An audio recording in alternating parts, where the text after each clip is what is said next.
Let me ask you guys, since we're on the subject here, pardon me for interrupting, Jacob. No. I'm really curious. How do you guys feel about that? Every one of you, just one by one, about people walking around wanting demos.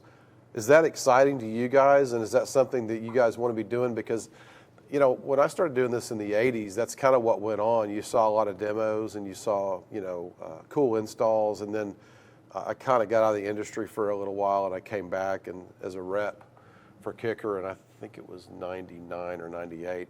When I got back in the industry, all the vehicles were closed up, and everybody's tight-lipped, nobody's demoing. I'm like, well, man, this is a lot of fun, you know? And then so I think that's part of what brings the excitement. So how do you guys feel about that? If people want demos, do we do those normally at these shows? What normally happens? I think that the demos at the shows is probably the most important part. I would agree. But I think that changed quite a few years ago.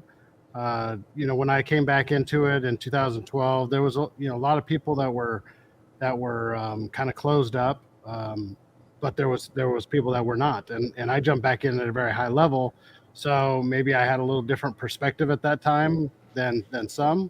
But like Mark Eldridge, I was competing directly with Mark Eldridge, and Mark had always had a line of people getting into the car, and so in order just to be competitive, I had to have people get into my car to listen to it. And that is part of the competition. Is there's a certain amount of talk that happens when you have a good car that filters down.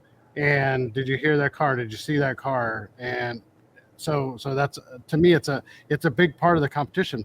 But more importantly for me, it's also a way to judge for myself whether I'm on the right path or not. And you can really tell by the reactions. Now, if they get out and they say you have really nice paint or they like your wheels, you're probably not on on the right track. But if they like the sound, they generally have something that excites them. They like a certain part of a song. I always try to find songs that are unique to listen to, at least to start with, and then some technical tracks. It's a little harder having a single seat car like I have now versus when I had two seats, because then I could curate that, and I would always ask people what their favorite song was, because then there's an emotional connection to their favorite song to the car. And I've had people that's my favorite song. I've listened to it 10 million times, and I didn't realize that part was in there.